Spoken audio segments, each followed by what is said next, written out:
Hello, and welcome back to the Paddock. On this episode, we are going to be talking about the drivers to watch this coming season. But most importantly, in regards to the feeder series of F1 and some of the other series that kind of go into F1 as well, or that we just love. On the episode today, you have Amy, Meg, and myself, Hannah. And now we are going to dive on in with Amy talking about F3. Now, before we jump into which drivers we have our eyes on, we actually still have two F3 teams who appear to still have seats open. One of those teams is VAR, or Van Amersfoort Racing.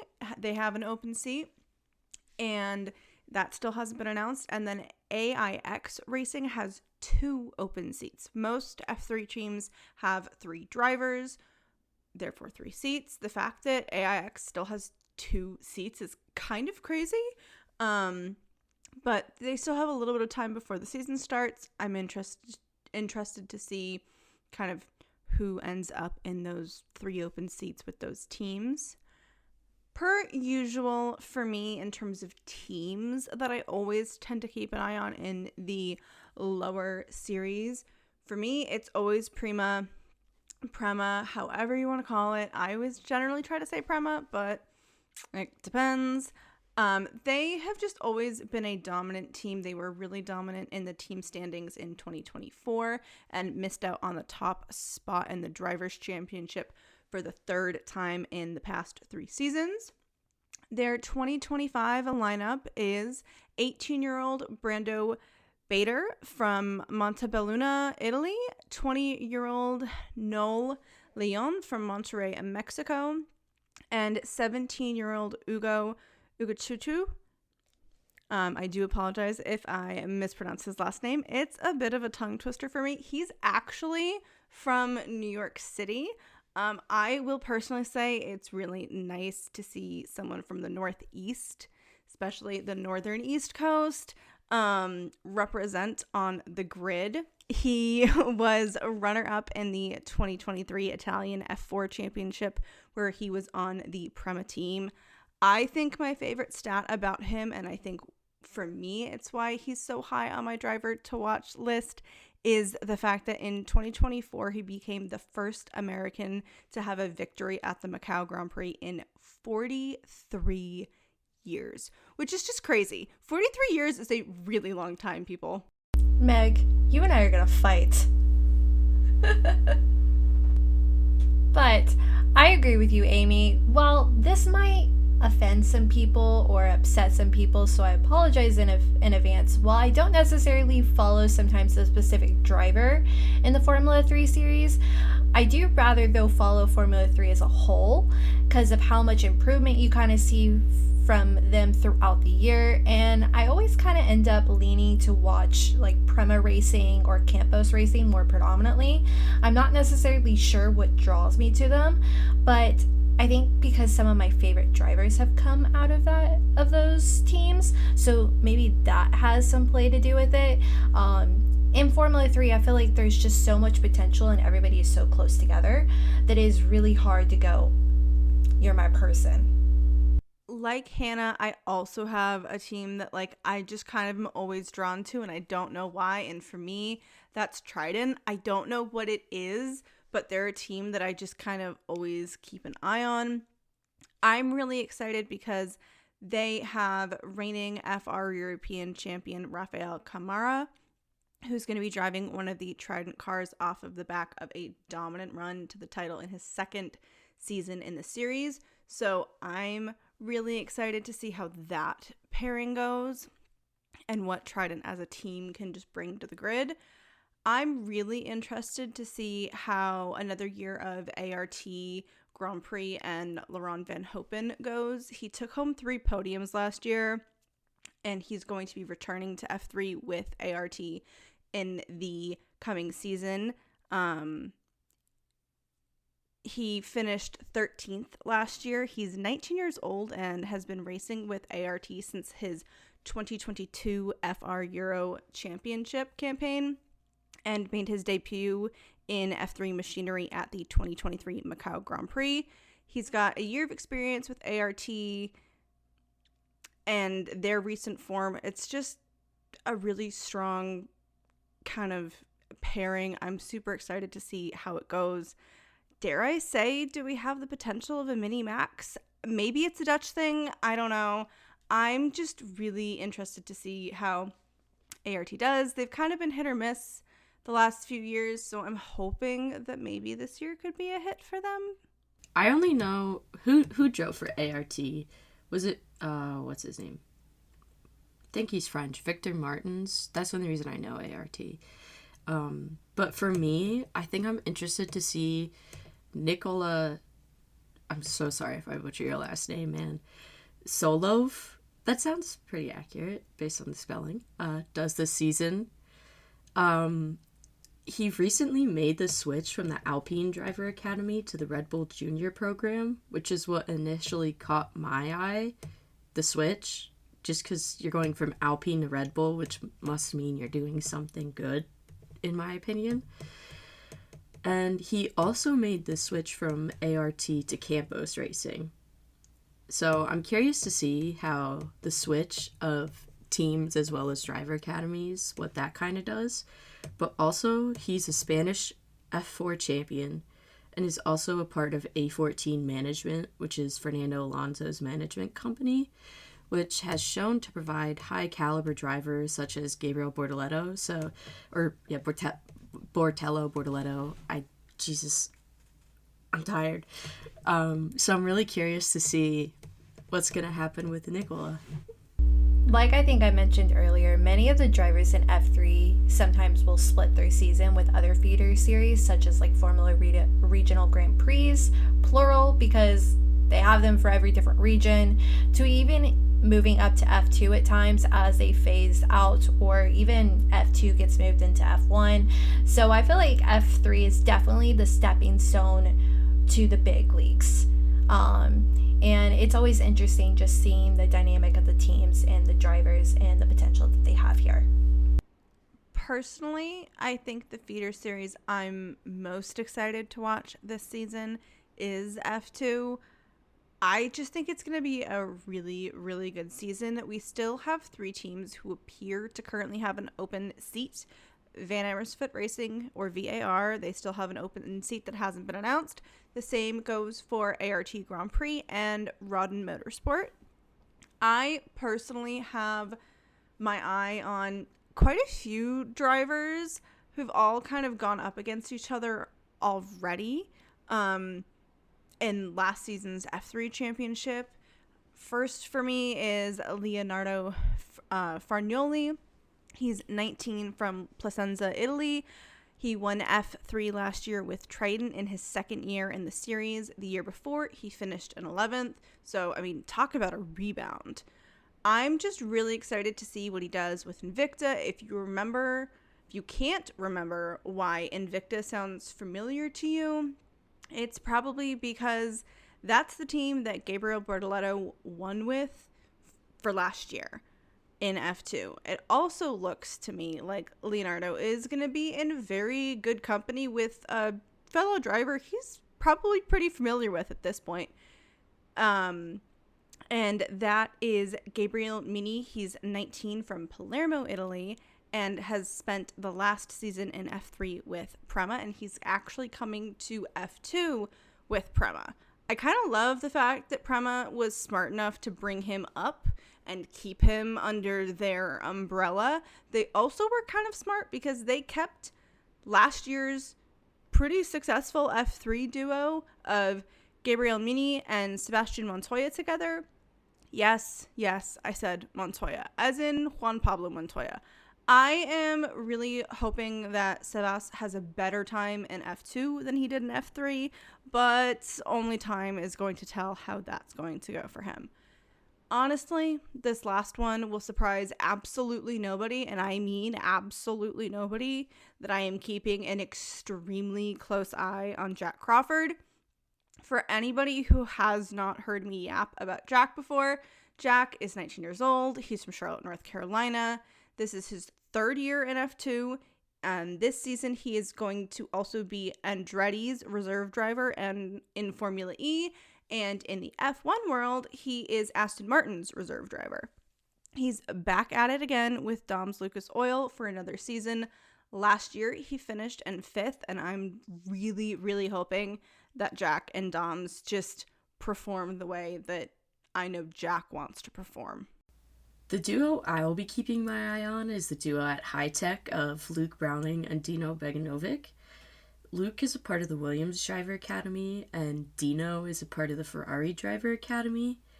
Luke has won the F4 British Championship in 2020, the Drexler Automotive Formula 4 Cup in 2021, the GB3 Championship in 2023, the Formula 3 Macau Grand Prix, the FIA F3 World Cup in 2023, and he finished 3rd in the F3 Championship last year.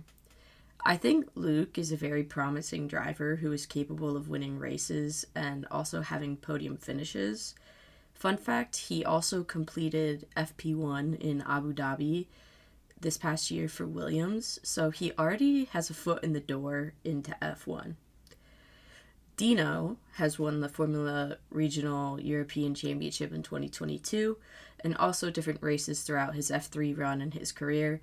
I think Dino's a bit of an underdog in the sense that he doesn't have many championships to his name, but he's still capable of winning and finishing high in championships. He also has the backing of Ferrari, and I've seen Dino in the Prema videos since he used to race for Prema, and I just love him. So I'm really hoping that he does well, and I think he will. So I first want to note that we had a bunch of drivers from the F2 series in 2024 that recently got promoted to full-time seats in F1, which is amazing. So as you, Meg, Amy, and I talk, we all had to find new people to fall in love with for this year because our loves moved to F1, which is great, but also like, what do we watch now? And who do we follow? So similar to what Amy said earlier, I think I'm very interested in just seeing how Sebastian Montoya does. And then a curveball, Christian Mansell. So Mansell recently moved into F2 at the end of the 2024 season, only competing in 6 races for the year. While we don't see much of him, I am very interested to see if we will see a competitive drive from him and see if he does decent in F3 or decent in F2 and just other series and all that. I do want to clarify for anybody listening who feels like the name Mansell feels familiar, there is no relation to Nigel Mansell. I actually, when I first saw his name on the roster, was like, wait a second, is there a connection? There is not. I did go down that rabbit hole. Yeah, I think Christian's Australian, right? Like, yeah. And once I discovered that, I was like, okay, yeah, no. Because at first I was like, whoa, it's a Nigel Jr. But yeah, no. Learn the hard way, like Amy. No relation at all. Hey, but you never know. He may drive like Nigel. So one could still hope that maybe while he's not related by blood, he will follow in the Mansell's footsteps. He's got the last name. It would be perfect. Though, on another note, I do want to mention Joseph Maria Marti. So he became a Red Bull Junior team driver in 2023, and while we don't see much of him in 2024, I am very interested to see if we will see a drive or improvements this year. In the past, Red Bull Junior drivers sometimes become the best drivers that go into F1, so I have to have a watchful eye out for him just to see what that ends up becoming, because it's Red Bull, and you know how strict they are on their people and how much they make them improve. So, who knows? We are all honestly just super excited to see how the F2 season pans out.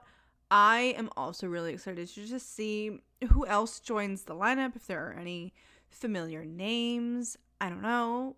We'll find out in due time.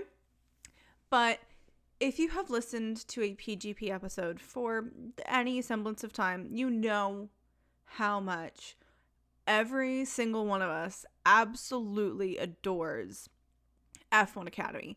F1 Academy is like just it's got a very special space in all of our hearts. F1 Academy, we stand you all. You are icons, you are legends, you are paving the way for so many women, and it's fan-fucking-tastic. pardon my French, but it's the damn truth, people. A lot of the F1 Academy teams still have to announce their full lineups.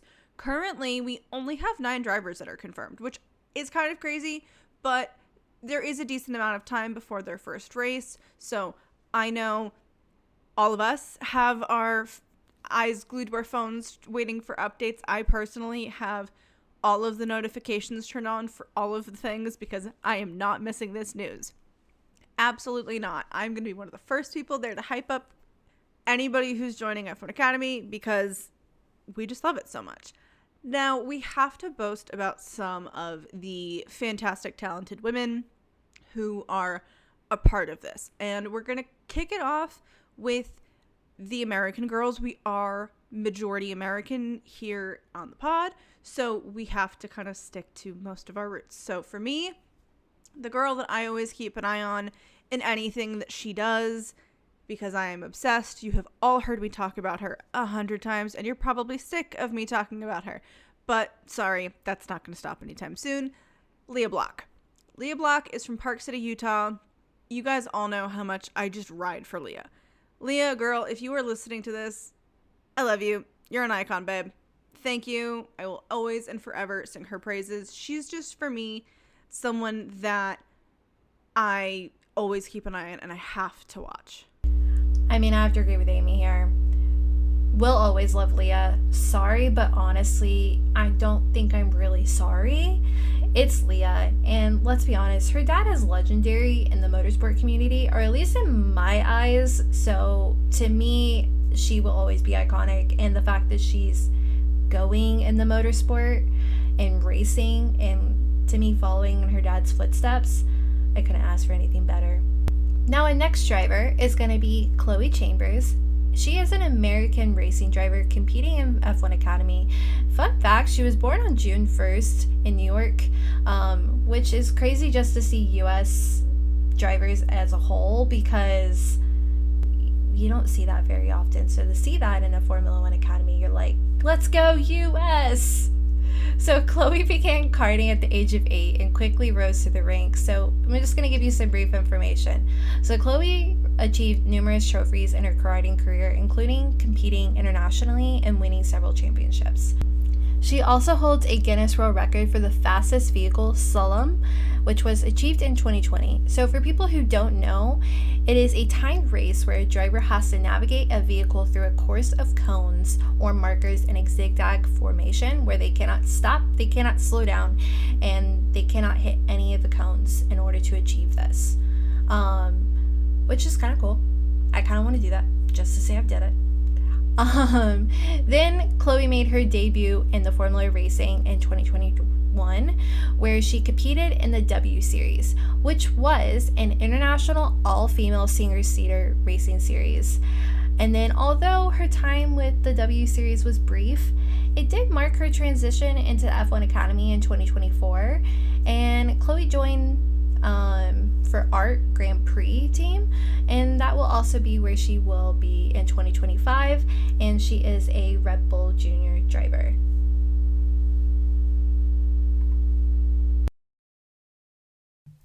All right, our next American driver that we have is Courtney Crone, and she is from Corona, California. We got a California girl.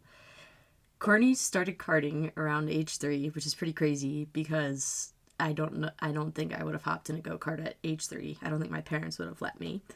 But her dad did travel, and he had like a racing company. So she traveled with him, so that's how she got involved. At 11 years old, she competed in junior speedway, winning 3 track championships in the 150cc motorcycle class. So starting on motorcycles, which is pretty badass if I do say so myself. She has also raced in dirt and pavement, USAC, midget and sprint cars, LMP3 prototypes, and various junior formula cars. Courtney is also a 3-time winner of the Women's Sports Foundation / Project Podium with Lynn St. James Award in 2016, 2017, and 2018, and the 2023-2024 IMSA Diverse Driver Development Scholarship. Courtney will be representing Haas, driving for ART Jeep Grand Prix alongside Leah. So we've got two pretty diverse racers racing for the same team, which is pretty crazy that you have girls that have driven dirt and everything, and now they're in Formula cars. That definitely gets me started from the bottom. Now I'm here vibes. Our next driver is going to be Emma. I apologize in advance for butchering this last name. Fraubremmer. She is a 17-year-old Austrian racing driver set to make her single-seater debut in the 2025 F1 Academy season with Kick Sauber. She will be driving a Rodin Motorsport-operated car, with her first race scheduled for March 2025 in Shanghai, China. So, fun fact, she came from a lineage of racers. Both her father and grandfather competed in the 24 Hours of Le Mans. Emma began her karting career at the age of 7, where she progressed through various classes, including like micro, mini, and junior levels. I did not know until then that they were classified like that. And at the age 13, she competed in her first international race, finishing as the runner-up in the 2021 ADAC Ladies Cup. Now, in 2023, she advanced to the KZ category, participating in the German Championship and ADAC Kart Masters, where she actually qualified 23rd out of 119 drivers in the World Championship in Wackersdorf, which is pretty cool. In addition to her F1 Academy commitments, Emma will compete in the 2025 Formula Winter Series and the Spanish F4 Championship with Roto Motorsports. She's got a crazy year ahead of her.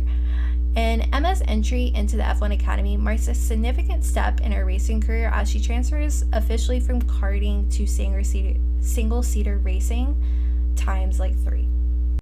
Hearing things like that are why I just go, I love when women win, because that is just so iconic. She's the definition of booked and busy, and I love it.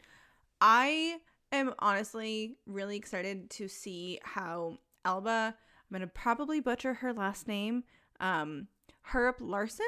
She's from Denmark. She's going to be representing the Tommy Hilfiger brand, and I'm just really excited to have a gander at what her season's going to look like. She's going to be in the Tommy themed car and race suit.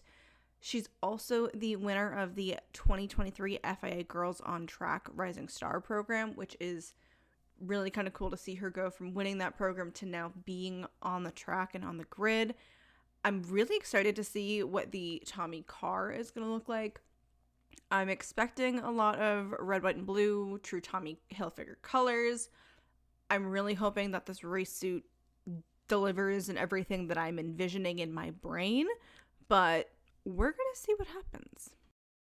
And then another tongue twister for me, our next driver is going to be Raffaella Daminelli Ferreira. She is from Kikama, Santa Catarina, Brazil. I'm so sorry. Somewhere in Brazil. And is a Brazilian racing driver set to compete in the 2025 F1 Academy season with Red Bull.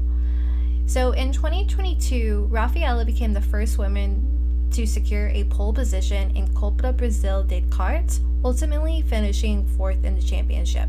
So she started her career pretty late, but her F1 Brazilian Championship debut was in 2023. She achieved a podium finish at Interlagos during the Brazilian Grand Prix weekend. In her second season, Ferreira made history as the championship's first female race winner, securing 2 victories and 5 additional podiums, placing her 4th in the standings. So if you started from there, Ferreira's progression from karting to single-seater racing underscores her talents and really showed the determination, the willingness to kick in the high gear. So her upcoming participation in the F1 Academy with RB is a significant milestone in her career, and kind of proves to women you don't have to do this your whole life. You could start it way later in life and still make it. It just takes determination and effort and love for it. All right, next up is who me personally I'm going to be rooting for in the F1 Academy season. Don't get me wrong, I love all these girls, but this one is definitely a fave. Ella Lloyd from the UK, who will represent McLaren with Rodin Motorsport this coming F1 Academy season, who is also my favorite, I guess, constructor in the Formula Feeder series. Everyone knows I'm a little biased when it comes to McLaren and their drivers, but I think Ella's one to watch out for this season. Fun fact, I feel like I've been saying that a lot. Fun fact, she actually started her career as a show jumper, and she's a gold medal winner at the Welsh Skiing Championship, which is pretty iconic if you ask me, to have a total switch up in like what you want to do with your life. She never karted competitively, but entered the Ginetta GT Championship in 2022. She ended up finishing as the vice champion with 10 victories, 10 pole positions, and a further 7 podiums. She also competed in British F4, claiming 4 podiums and finishing 11th in the standings.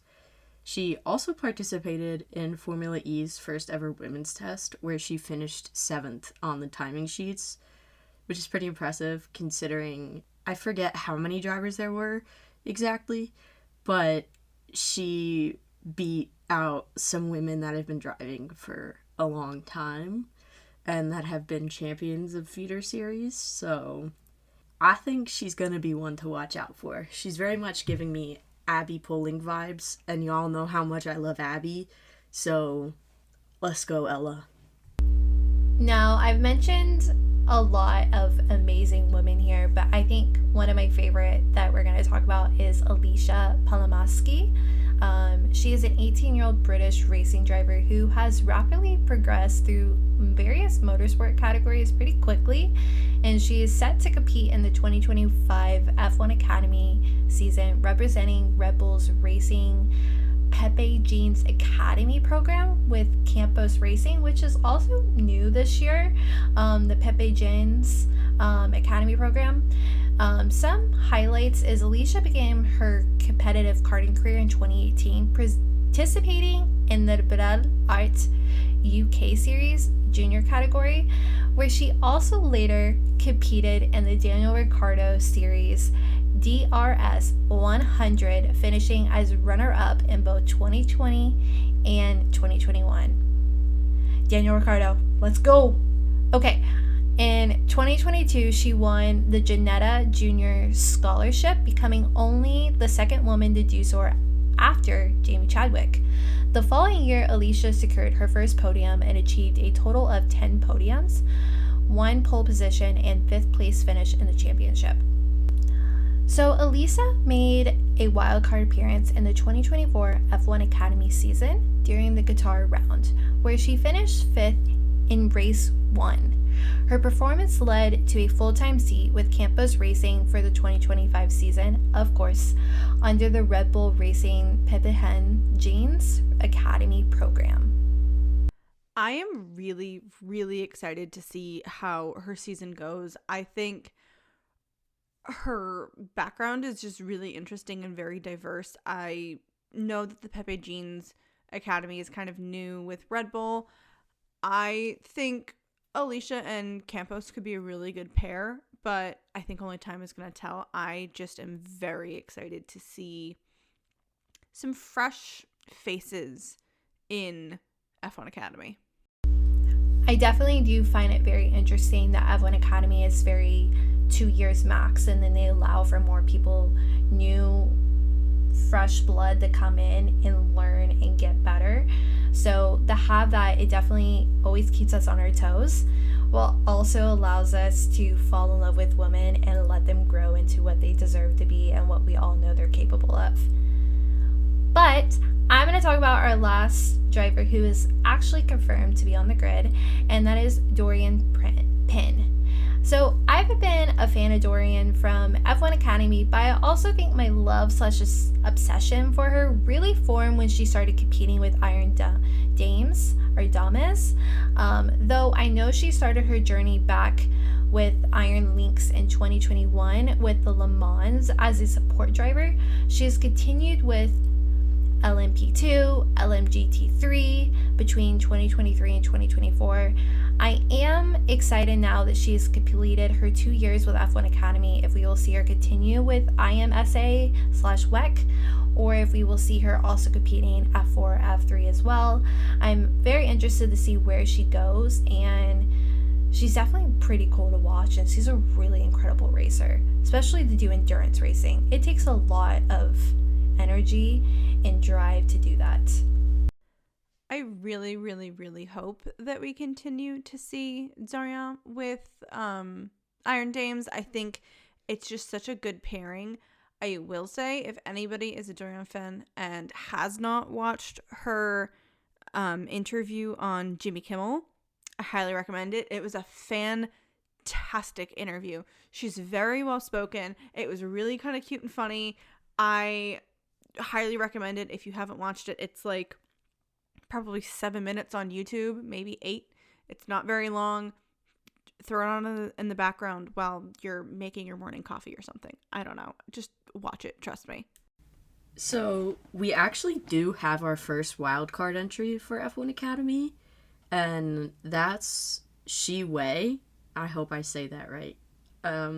Who will be racing round 1 in Shanghai. So congrats. Can't wait to see what she does for round 1. And honestly, I'm going to look into her a bit more, since she does have a nickname on the F1 Academy Instagram. But also, I'm curious to see what's going to happen with the drivers who only have driven 1 year so far in F1 Academy. Like, if they will return, like Tina Hausman, Ariella Nobles, Maya Wug. Like, I don't know what'll happen with them. I hope they come back. I really hope they come back. But y'all know we cannot talk about F1 Academy without talking about the one, the only, Abby Pulling. Everyone knows, if you've been listening to this podcast, how much I love her and how talented I think she is. Let me just list you her resume real quick. F1 Academy Champion 2024. First female to win a British F4 race ever. Topped the times of the Formula E women's test, like I kid you not, every session. First place. Winning the Super 1 National Junior TKM Championship twice in 2017 and 2018. And also an Alpine Academy driver. Since she won the 2024 championship, she has received a fully funded seat in GB3 with Rodent Motorsport, who she has been with for some time, who I also love. I have said this before, but I think I said this the last episode I was on. I personally think she's going to be the first female we see in quote-unquote recent times, since Susie did drive a Williams during like an F1 weekend, but who will be in an F1 car. I am putting money on it that we will see her in a free practice session this year with Alpine. I think we will see it. I think Alpine loves her and see the success that she brings. So we will see it. I'm speaking it into existence. When you said money, all I thought was money, money, money. Sorry. I do have to agree with Meg. I think there's a very, very, very high chance that Abby Pulling is going to be the first female driver to do an actual F1 weekend in modern times. Yes, Jessica Hawkins has driven an F1 car with Aston Martin, but that was not during an F1 weekend. That was a separate testing. I think, I very much so agree with Meg that Abby is going to be involved in an actual F1 weekend, which is a very different thing than just being having the opportunity to test an F1 car, even if it's an old F1 car. I'm so excited to see how Abby does. We all love her. I think she's really hard not to love. I mean, she's just such an icon. Now, while we could talk about the insanely talented women within F1 Academy till we're blue in the face, I have to personally pull us over to one of my personal favorite series, and that is Formula E. y'all know I love Formula E. Yes, the cars sound absolutely insane and mildly ridiculous. I don't care. It is so cool and so fun. My number one driver to watch for me personally, I think everybody should have their eye on him, but that's just me, is Mitch Evans. I am manifesting something fierce for Mitch.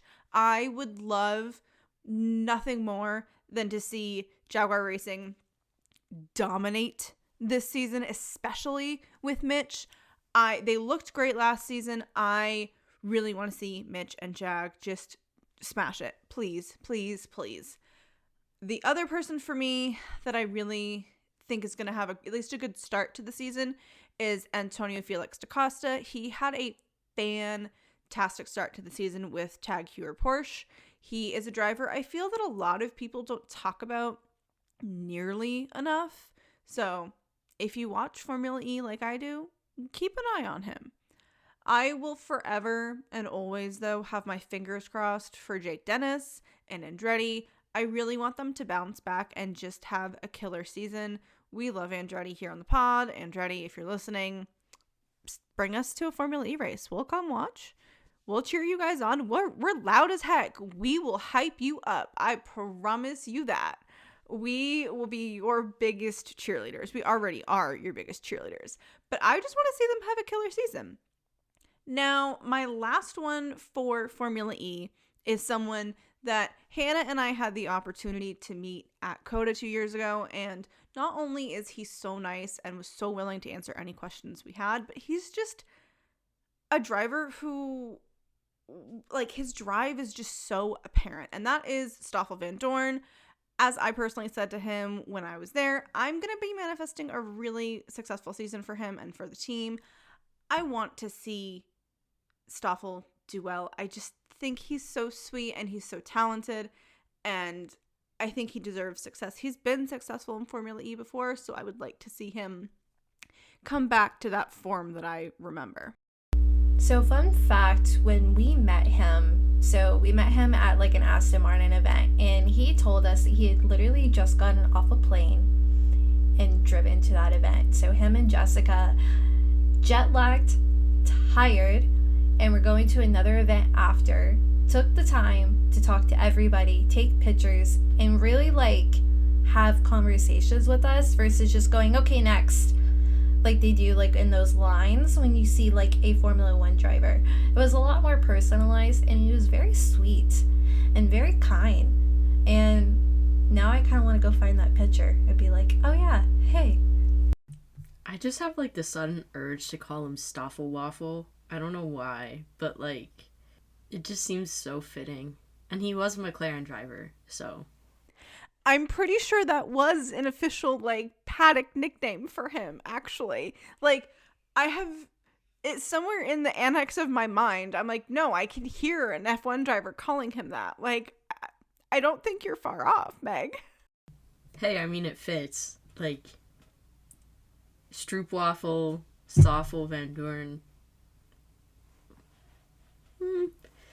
But speaking of McLaren, the guy I'm looking out for is Taylor Barnard, who he in his first race finished third, which is crazy, and he's currently fifth in the driver standings.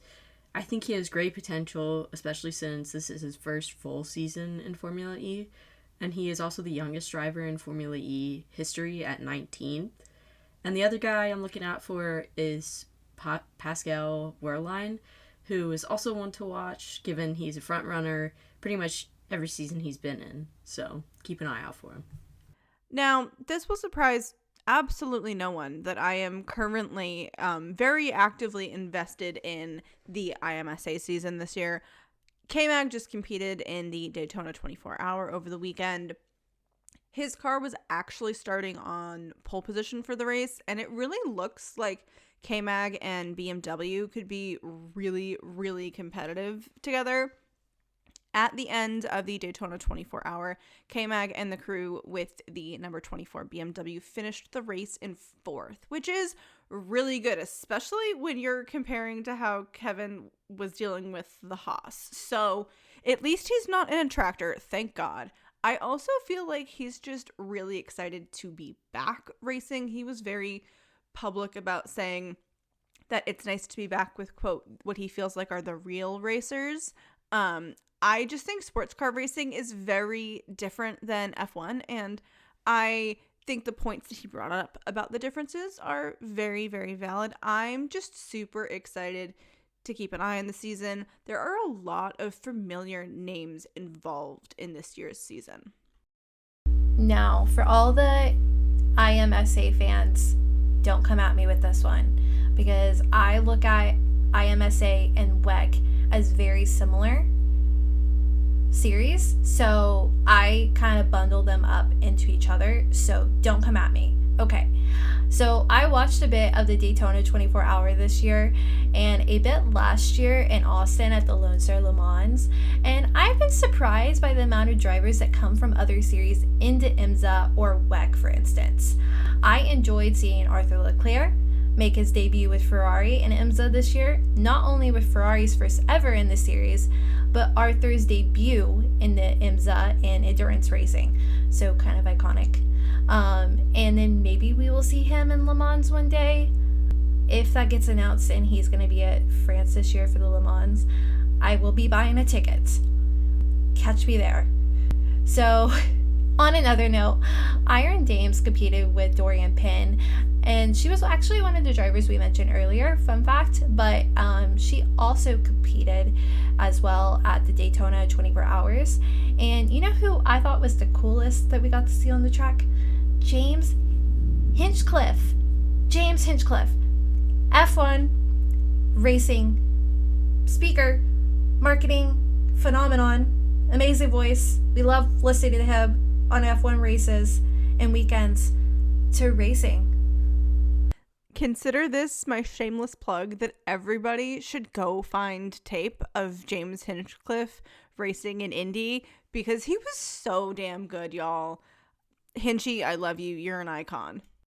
Now, for anybody who knows me on this podcast, they know one thing. I am also a huge fan of Valentino Rossi, and I just have to mention this because, like I said, IMSA and WEC are the same to me. I hope he does great in GT3 this year, and he deserves it. I need that man to stay out of retirement because I need to keep seeing him racing. Please and thank you. Now, this is also another shameless plug for me. Hi, sorry, you guys love me anyways. Here's your shameless plug to keep tabs on the European Le Mans series. While this series does not start until early April, I'm obviously going to be keeping an eye on it because we have to see how PGP's favorite Florida man, Logan Sargent, does. I'm sorry, but it is just a requirement.